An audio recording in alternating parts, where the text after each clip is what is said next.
Welcome friends. இப்போ ஸ்க்ரீனில் பார்த்துக்கோங்க சூப்பரான ஒரு வீடியோ தான் அப்படி மேக் பண்ணுறதை பற்றி பார்க்க போகிறோம்.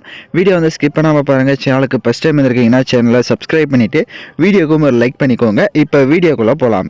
உங்கள் மொபைலில் கைன்மாஸ்டர் அப்ளிகேஷன் ஓப்பன் பண்ணிவிட்டு கிரியேட் நியூ ஆப்ஷனை செலக்ட் பண்ணுங்கள். 1:1 ரேஷியோ செலக்ட் பண்ணி கிரியேட் ஆப்ஷனை கிளிக் பண்ணுங்கள்.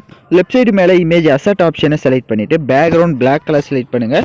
அதோட டைம் டியூரேஷனை நீங்கள் எத்தனை செகண்ட் வீடியோ எடிட் பண்ணலான்னு இருக்கீங்களோ அத்தனை செகண்டுக்கு ட்ராக் பண்ணிவிட்டு இப்போ வீடியோட ஃபஸ்ட்டு கொண்டு லேயர் ஐகானை செலக்ட் பண்ணிட்டு மீடியா ஆப்ஷனை கிளிக் பண்ணிவிட்டு பேக்ரவுண்ட் இமேஜ் வந்து கொடுத்துருப்பேன். ஃப்ரேம் இமேஜ் அதை செலக்ட் பண்ணிவிட்டு ரைட் சைடு ஸ்ப்ளிட் ஸ்க்ரீனில் ஃபுல் ஸ்க்ரீன் கொடுத்துருங்க. அதோட டைம் டியூரேஷனை நீங்கள் எத்தனை செகண்ட் எடிட் பண்ணுறீங்களோ அத்தனை செகண்டுக்கு ட்ராக் பண்ணிவிட்டு ரைட் சைடு அட்ஜஸ்ட்மெண்ட் போய்ட்டு லாஸ்ட் ஆப்ஷன் போய்ட்டு அதோட கலர்ஸை வந்து சேஞ்ச் பண்ணணும் அப்படின்னா இப்போ ஸ்க்ரீனில் பார்த்தீங்கன்னா தெரியும். இதில் உங்களுக்கு என்ன கலர்ஸ் வேணுமோ நீங்கள் அந்த கலர்ஸை கூட ஃப்ரேம் கலரை வந்து இந்த மாதிரி சேஞ்ச் பண்ணிக்கோங்க. உங்களுக்கு இன்னும் யூனிக்காக இருக்கும். இப்போ சேஞ்ச் பண்ணிவிட்டு டிக் ஆப்ஷனை கொடுத்துட்டு வீடியோட ஃபஸ்ட்டு கொண்டு லேயர் ஐகானை கிளிக் பண்ணுங்கள். இப்போ நீங்கள் எந்த ஃபோட்டோ வச்சு எடிட் பண்ணலான்னு இருக்கீங்களோ அந்த ஃபோட்டோவை செலக்ட் பண்ணிக்கோங்க. ஃபஸ்ட்டு ஒன் ஃபோட்டோவை செலக்ட் பண்ணிவிட்டு ஃபஸ்ட்டு ஃப்ரேமில் ஆட் பண்ணிக்கலாம். மேலே பார்த்தீங்க அப்படின்னா உங்களுக்கு ஜியோ ஆகும். அந்த ஃப்ரேமில் இந்த மாதிரி செட் பண்ணிட்டு லெஃப்ட் சைட் 3 டாட்டை கிளிக் பண்ணி சென்ட் டு பேக் கொடுத்துட்டீங்க அப்படின்னா உங்களுக்கு கரெக்டாக வந்து பேக்கில் போய்டும். இப்போ நீங்கள் கரெக்டாக உங்களோட ஃபோட்டோ வந்து ஃபேஸ் கவர் ஆகிற அந்த ஃப்ரேம்குள்ளே கரெக்டாக வந்து செட் பண்ணிக்கோங்க. செட் பண்ணிட்டு ரைட் சைடு அட்ஜஸ்ட்மெண்ட்டில் போய்ட்டு சேச்சுரேஷன், கான்ட்ராஸ்ட், இதெல்லாம் பிரைட்னஸ் இதெல்லாம் எந்த அளவுக்கு தேவையோ அதையும் இன்க்ரீஸ் பண்ணிட்டு அந்த ஃபோட்டோவோட டைம் டியூரேஷனும் வீடியோவோட எண்டிங் வரையே ட்ராக் பண்ணிடுங்க. எகைன் வீடியோட ஃபஸ்ட்டு கொண்டு லேயர் ஐகானை கிளிக் பண்ணிட்டு கீழே ஒரு ஃப்ரேம் இருக்குது. அதுலேயும் அதே மாதிரி தான் நீங்கள் எடிட் பண்ண போகிற எனி ஒன் ஃபோட்டோவை நெக்ஸ்ட் ஒன் ஃபோட்டோவை அதில் செலக்ட் பண்ணிக்கோங்க.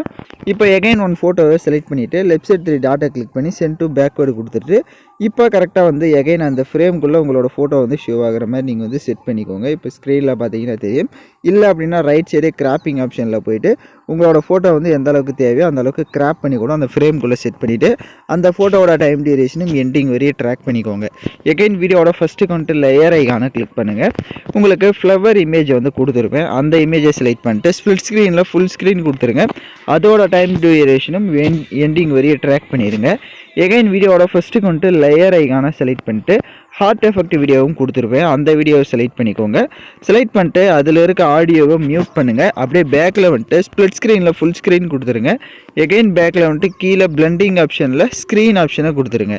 எகைன் லேயர் ஐகானை கிளிக் பண்ணுங்கள். சாங்கோட லிங்க் வீடியோவாக கொடுத்துருப்பேன். வீடியோவில் இருக்க ஆடியோ தனியாக எடுக்கணும்னா அந்த வீடியோ செலக்ட் பண்ணிட்டு ரைட் சைடு ஸ்க்ரோல் பண்ணுங்கள். எக்ஸ்ட்ரா ஆடியோன்னு இருக்கும். அதை கொடுத்துட்டிங்கன்னா வீடியோவில் இருக்க ஆடியோ தனியாக வந்துடும். இப்போ அந்த வீடியோவை லெஃப்ட் சைடு டெலீட் ஆப்ஷனை கிளிக் பண்ணி டெலீட் பண்ணிக்கோங்க. ஸோ இப்போ ரொம்ப சிம்பிளாக நம்ம வீடியோ வந்து ஃபுல்லாக கம்ப்ளீட்டாக வந்து மேக் பண்ணியாச்சு. ஸோ நீங்களும் இந்த மாதிரி யூனிக்கான ஒரு வீடியோஸை வந்து நீங்களும் ஈஸியாக மேக் பண்ணிடலாம். வீடியோட ஃபஸ்ட்டு கொண்டு வீடியோவை ப்ளே பண்ணி பாருங்கள். எல்லாம் கரெக்டாக ப்ளே ஆச்சு அப்படின்னா நீங்கள் எக்ஸ்போர்ட் பண்ணிக்கலாம். சாங்ஸ் வந்து நீங்கள் ஓனாக வேறு ஆட் பண்ணுறதா இருந்தாலும் ஆட் பண்ணிக்கோங்க. ஓகே ஃப்ரெண்ட்ஸ், இந்த வீடியோ பிடிச்சிருந்தால் லைக் பண்ணுங்கள், ஷேர் பண்ணுங்கள், சப்ஸ்கிரைப் பண்ணிவிட்டு கூட இருக்க பெல் பட்டனையும் கிளிக் பண்ணுங்கள். அப்போ தான் நம்ம சேனல்ஸில் போடுற எல்லா வீடியோஸோட நோட்டிஃபிகேஷன்ஸும் உடனடியாக வரும்.